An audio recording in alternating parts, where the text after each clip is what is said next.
welcome into another edition of Bama and Bourbon with Aaron Suttles from Yay, Alabama. I'm Lance Taylor from the next round, right here on Roll Tide Pods. Like, subscribe, give us that thumbs up. You and I were talking before.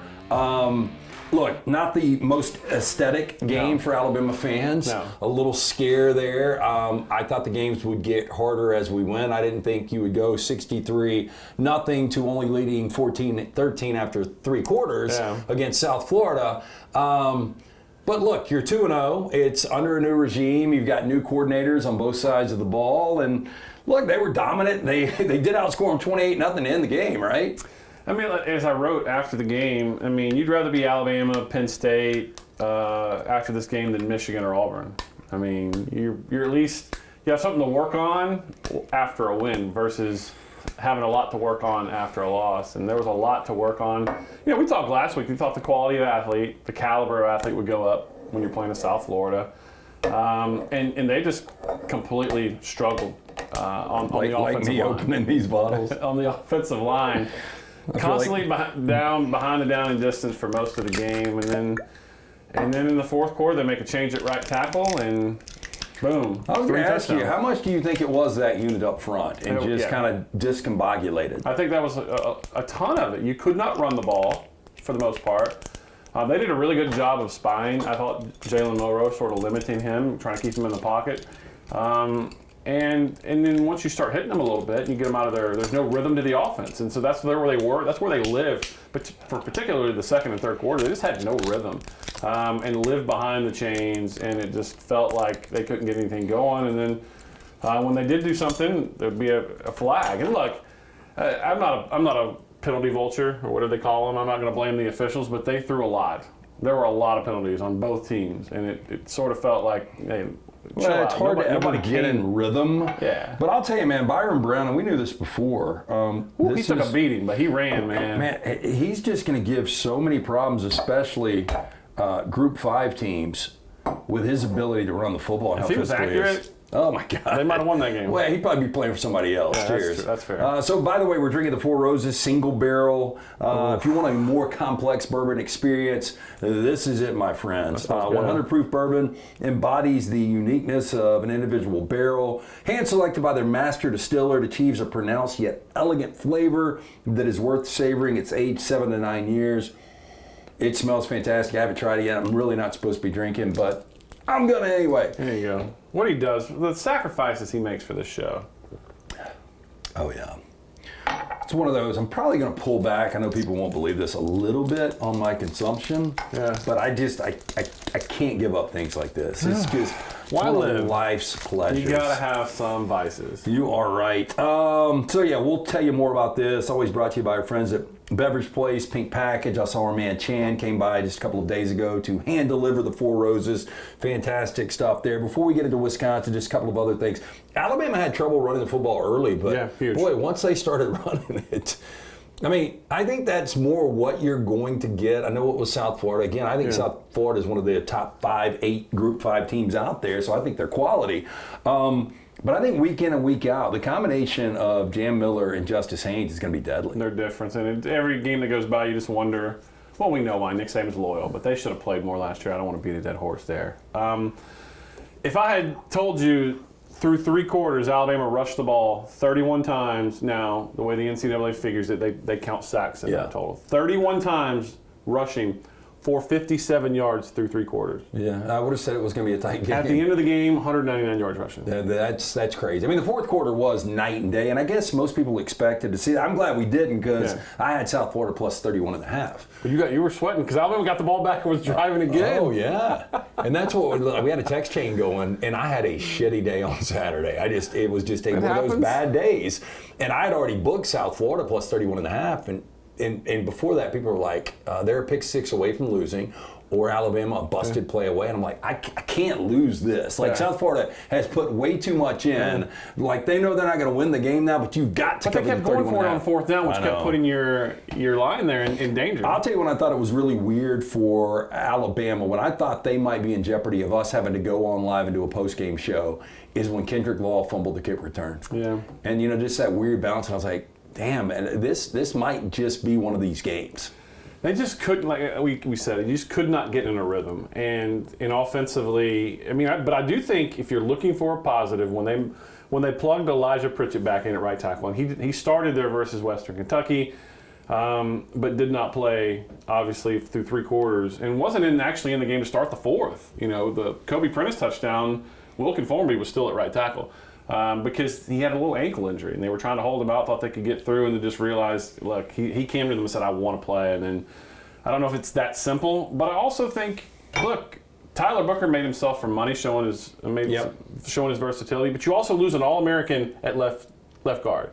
The interior offensive line got weaker, which is where you typically try to get some push and run the ball. So it was a domino effect, really. You really hope that you get Caden Proctor back in his natural position, left tackle. Tyler slides back over, Elijah Pritchett's healthy at right tackle, and then you start making some real sort of, conclusions about this offensive line. Well, you don't want to kill Formby's confidence. And I wanted to ask you, because I kind of brought this up on Monday on the next round, that is this maybe a Caden Proctor situation? Because Proctor was, not great. He was not. No, and he got better and better and better. And by the end of the season, he was kind of a dominant offensive lineman. Listen, I get it. And I wrote this today in my column. It's up at yale-alabama.com, is that grace is easy to define, it's hard to embody. And we're quick to give grace on Sunday morning, but on Saturday when the emotions are, we don't give a lot of grace. And people are absolutely killing this kid. And to the point where I hope he's not on social media. But also caution, like, you're out on an island there. And maybe the future with him is they move him inside. Who knows? But I know he's too talented a player, too good of a prospect this early in his career to give up on him. And everybody just crushing him. I get that you're frustrated. I know you're maybe a couple pops deep. But to kill this kid when you might need him down the road, and confidence is so much of a football player, it seems over the top to me. Did he have a great game? No. He'd be the first to admit that he didn't have a great game. But his coaches put him in there. And I don't think they're going to give up on him yet. Bama and Bourbon always brought to you by our friends at mybookie.ag, our title sponsor here. Use that code next round. Double that initial deposit. That's right, MyBookie will double your initial deposit when you use the code next round. Kick the football season off with mybookie.ag. Also, tell us about the collective that is Yay Alabama. Yeah, yay-alabama.com. That's our website. Recent website. We kicked it off in August. We had our first tailgate of the season. Huge turnout. It was a great spot right there on University, right beside Galette's. Big fence.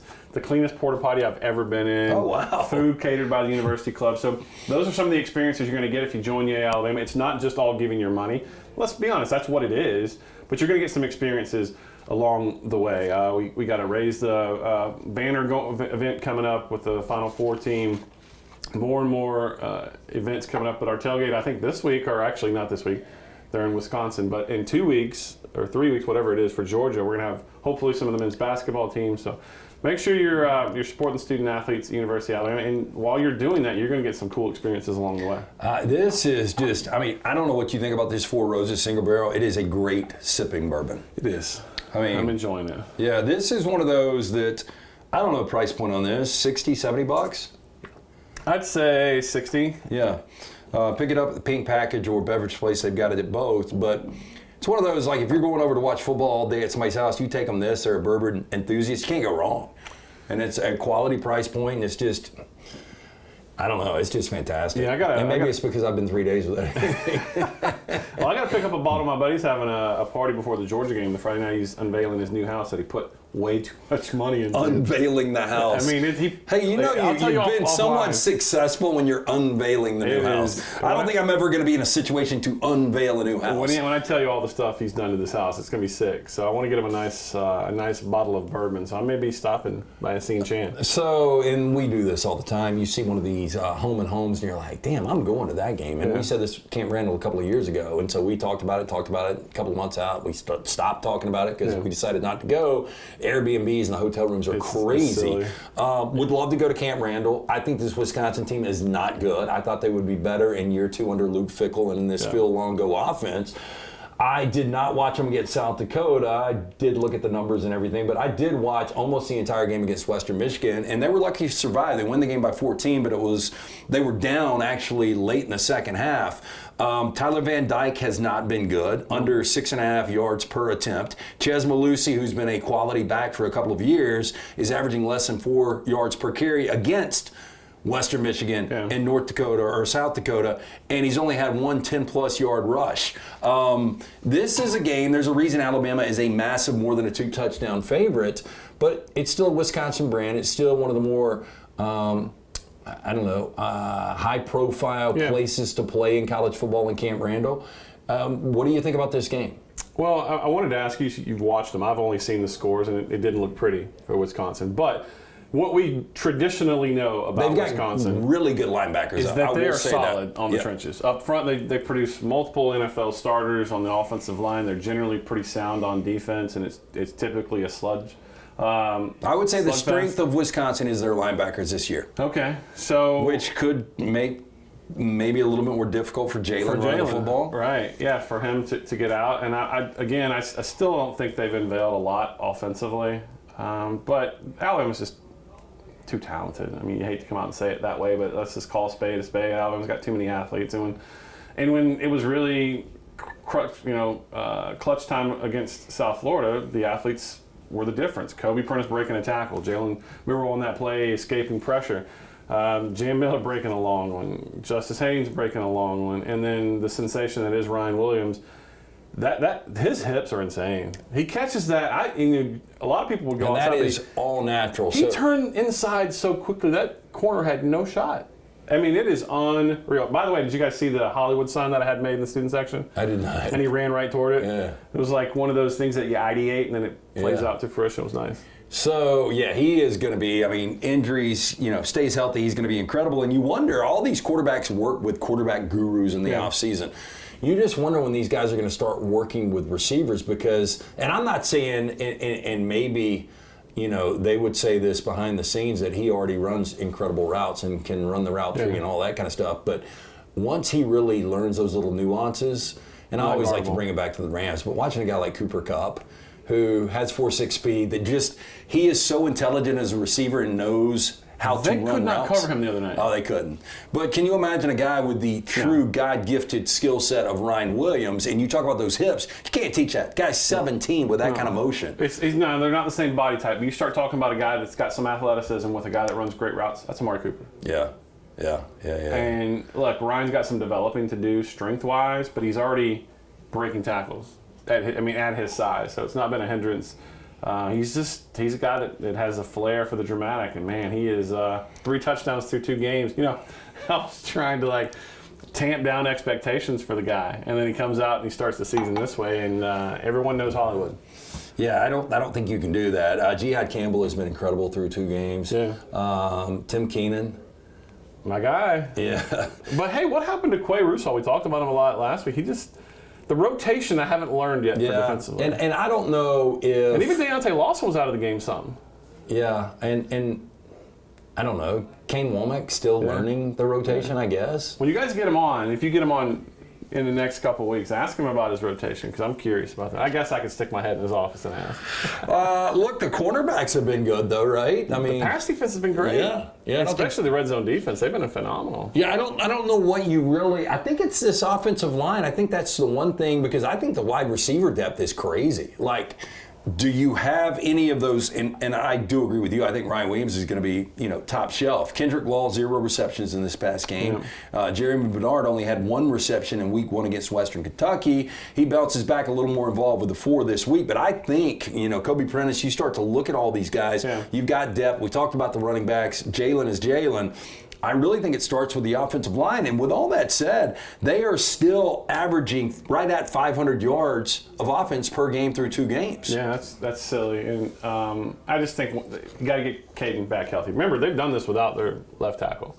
I'm curious to see if they're going to try to play him this week. I think Pritchett will probably try to play. Would you rather see it in full before you get to Georgia? I think Caden's got to get out there. I don't think the first live game action of 2024 that you want to see is Georgia's defense. Yeah. That's just my opinion. And you got to be somewhat solidified at right tackle.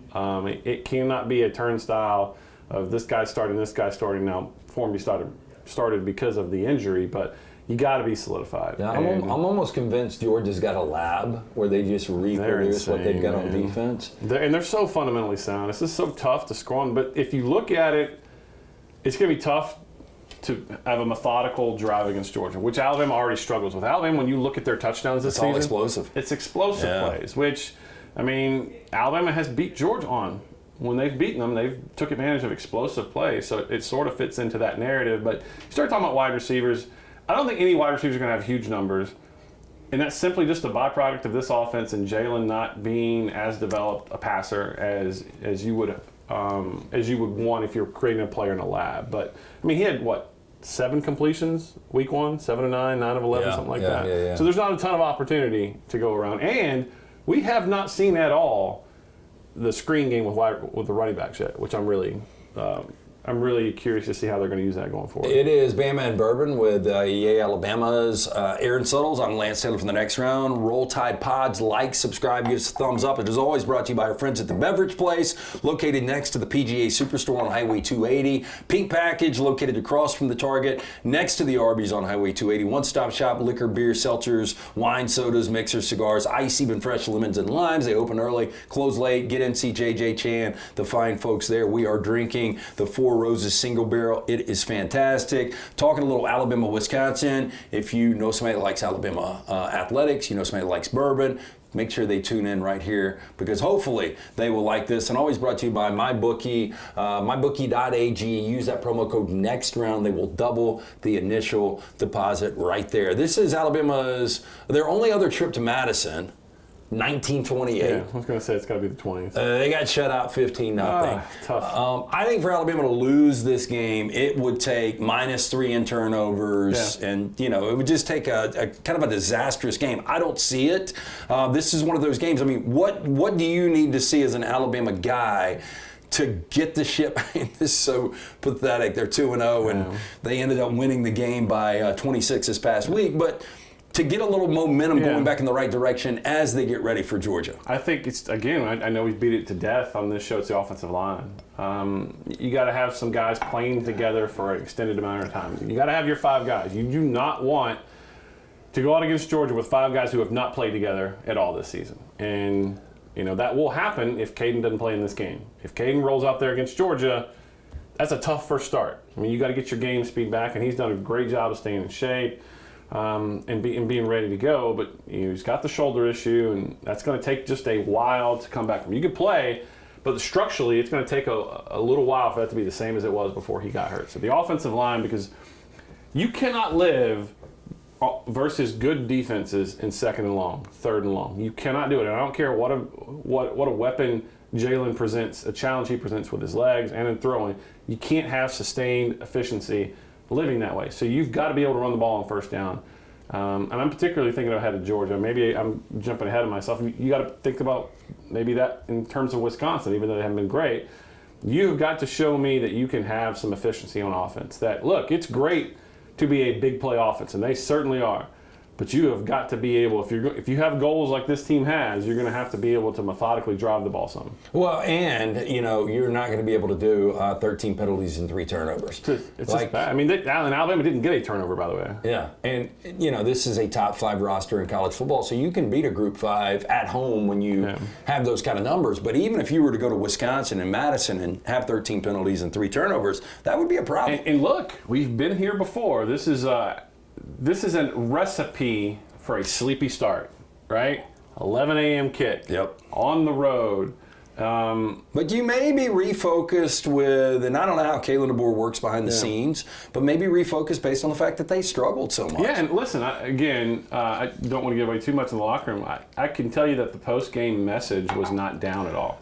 You might have thought they would have gotten dog cussed or anything like. It was like, look, now we know that if our backs are against the wall, we can respond. And so there was a lot of positivity. And that's not really surprising. That's who Kalen DeBoer is. Okay, but how different do you think Saban handles that win as opposed to DeBoer? And again, there's not one right way, one wrong way. I mean, obviously Saban's right, or Saban's way was the right way because based on his success. Right. But just because Kalen DeBoer's doing it one way doesn't mean it doesn't lead to wins and championships. There's one way to answer that question, and there's only one guy that knows it. You would have to know what Nick Saban thought about that team. If he thought they were capable of winning it all, he'd have gotten their ass. Yeah. He would have gotten their ass, dog cussed them. If he thought they were fragile and not where they needed to be, and we saw that a couple times late in his coaching tenure. Yeah, I saw it last year a little bit. He would build them up. And so I don't think we can read into Kalen DeBoer yet, just because I think he's such a positive guy. I mean, that's who he is. But, you know, I think it's a big first test. And again, I'm not discounting anything we've seen against Western Kentucky or South Florida, but your first road game against the Power, whatever they're calling it now, Power 4, opponent that's traditionally, they don't have a ton of great athletes there, but they play sound football. And they don't really beat themselves a lot. So if Alabama comes out and dominates, I think it's a great sign. If they go up and win comfortably, it's a great sign. If they struggle again, it might just be this team telling you right now this is who we are. Okay, where we are right now in college football, we know how important collectives are. Yay, Alabama. How can Alabama fans get involved and feel like they've got a little equity in this team? And look, the people who had Alabama's athletics what they did last year across the board. I think there was only a couple sports that didn't make postseason, national postseason. So if you've been supporting the Alabama and our NIL entity, you have a hand directly in SEC basketball championships, the SEC football champion. I mean, you have stake, you got equity in the game, man. And so, you can embellish stories. Like if you're on the couch, you can be like, hey, one of the reasons Ryan Williams is here is because of money I gave the program. Absolutely. It might be a $20 bill, but it goes to the bottom line. It does not matter. I mean, we talk about collective. I talk about collective in terms of a group as a whole, and that's what a collective is. The collective of Alabama is powerful. And once we get all of our fans sort of pushing, like rowing the boat in the same direction, we're unstoppable. Bama and Bourbon brought to you by our friends at mybookie.ag. Use that code next round, double that initial deposit. That's right, MyBookie will double your initial deposit when you use the code next round. Kick off the football season with mybookie.ag. Beverage Place Pink Package, we appreciate them bringing us out the Four Roses single barrel. Fantastic stuff. Again, pick up a bottle of this at either one of those locations. Check out Yay Alabama, but like, subscribe, give us a thumbs up here on Roll Tide Pods. Really appreciate you guys tuning in. Next week, the show is even bigger. I guess, next week is bye week, right? Yeah. But we'll still be doing one of these shows. To talk about. Getting ready for Georgia. Perfect, by the way, I think, opportunity for a bye week for Alabama. Great. Yeah. Couldn't come better time. Have a great week. Be safe out there. Drink some bourbon. Follow some Alabama football. And again, give us a thumbs up right here on Bama and Bourbon.